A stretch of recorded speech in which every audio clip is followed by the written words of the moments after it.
I'm getting too old for this shit. Well, I mean, he wasn't even making that movie anymore when he died. He was making this one. So Yeah, he was making Parnassus, and Mm.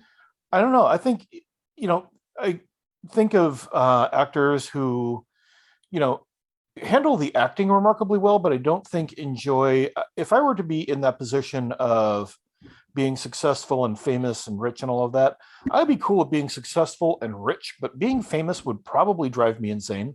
yeah, that's the part that sucks Yeah, because you don't I mean, have any privacy. mhm. If you want to go out for ice cream, it's a big fucking deal. Yeah. you know. Well, there's a story that when John Lennon moved from London to New York, he was walking around and he came into his apartment, and somebody was sitting around talking with Yoko Ono, Mhm. and he said, "Wow, I just went out and like bought a jacket today." He's like, "Oh, well, that's cool." He's like, "No, you don't understand. I left the house and bought a jacket, and nobody bothered me." That is cool. And I think that had to be after years of Beatlemania and not being able to leave your house without literally having to have security all the time. Mhm. Having that level of people constantly following you around or wanting to take your picture, or finding you in your most embarrassing moment, Mhm. for the entertainment of the masses. I can understand why it is that people start taking swings at the paparazzi. Oh yeah. Well, I mean, that story is colored by the fact that we know how he died too. So Yeah, um, a fan. a fan. So yeah. Yeah, and I think Was he that would be, was he a fan, or did he glom onto him later? no, he had been a massive John Lennon fan, and he was also psychotic. So I knew he was psychotic. I just didn't know if he glommed onto him because he was so big. Like, I don't really think that Charles Manson, as many times as he listened to the White Album, was really a Beatles fan. I think that was kind of his excuse. And there's a whole lot of things to go hand in hand. Like, he had been selling the Helter Skelter idea, but basically, Manson. The theory is that Manson did what he did to basically cover up a drug deal that had gone bad, Um, and also because that was Terry Melcher's old house, and Melcher had turned him down for a record deal. right, and the thing about Manson's music is it was nothing like the Beatles. It was very folksy. It's not terrible. It's not anything special, but it's just Mhm. you wouldn't listen to it and go, I got to get this guy a record deal. You might say, Although oh well, he can open for a band or something. Yeah, he's got promise and potential. I could picture much the same as, I know this is like apples and oranges, but Daniel Johnston, he's the kind of guy that I would sit there and think to myself, okay, maybe not necessarily a recording deal, but I would have gotten signed him to a publishing deal, Mhm. let somebody else do covers of his work. Yeah, because I mean, like, the Beach Boys covered one of his songs. yeah, and he got really mad because they changed it. Yep. Yeah, well, I mean, that was and that's another thing. He was in with the guy from the Beach Boys, but the Beach Boys is not his aesthetic either. Yeah. He was So, basically trying to glom on to anybody who was close to the music business. yeah. And like, one of the people who was actually somebody who worked with him and actually thought rather highly of his work was Neil Young. Hmm.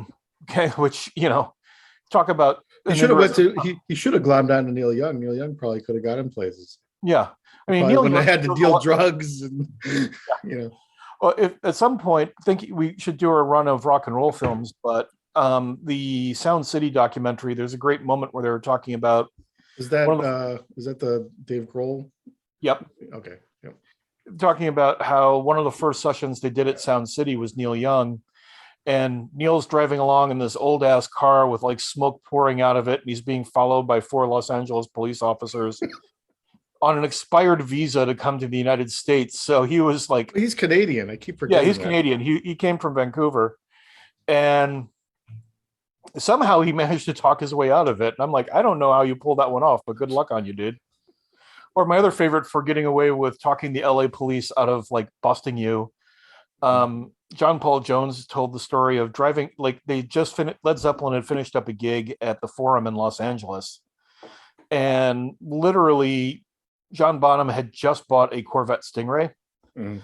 and drove it like 90 miles an hour down the Sunset Strip on a Friday night. First of all, I'm amazed nobody got killed. Mhm. So sure enough, 5 LA police cars pull up behind John. John pulls over. And there's John Paul Jones going, "We are so going to jail. We are probably going to get our ass beat." And somehow Bonham steps out of the car, talks to the police officers for like about 5 minutes, and they're like, "That's cool, man. Take it easy," and just let him go on his way. The Beatles went to jail, didn't they? Oh, the Beatles got Some of busted. them, anyway. Yeah, a couple like John Lennon got busted for drugs. Paul McCartney actually wound up doing a couple of months in prison in Japan for yeah, he got busted bringing marijuana into Japan, and Japan has no tolerance for that sort of shit. Still, or back then? Oh, still, like that's part of the reason that one of the stories in when they talk about firing Taiji in We Are X. One of the stories, nobody really knows what happened, but one of the stories is that the Yakuza had video of Taiji doing lines of coke, and that would have ended not just his career, it would have ended Japan's career, because it's such a huge taboo in Japan. But apparently, like, McCartney went down for like 2 months while they were trying to sort all this out in prison.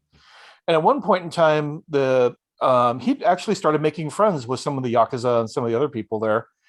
And, you know, you think about it, the Beatles were, Lemmy, they always had the story of who were tougher, the Rolling Stones, the Beatles. And Lemmy was like, let's be perfectly honest, the Rolling Stones were a bunch of middle-class kids from West London. The Beatles were from Liverpool, which is a hardcore industrial town. Like, they would have just kicked the shit out of the Stones. I think it's called Nowhere Man, or there's a John Lennon movie. It's about his not his childhood, but like his teen years when he lived with his aunt, and he lived in a very downtrodden kind of neighborhood. Oh, especially the industrial north, post-war industrial north of England just sucked to live in, because there was plenty of money to rebuild London, but the guys in Black Sabbath love to tell the story of, like, literally going, take a left at the bombed out building on 3rd Street was a direction that you took still in 1971 in Birmingham, England. Wow. And it took them decades to get over the bombing that they went through. But apparently McCartney, when he was in prison, at one point in time, the prison authorities offered him the opportunity to basically shower privately. McCartney was like, nah, I'm good. Because he knew that if he took special privileges, that was going to be the end of all the goodwill he had with the other prisoners at that point.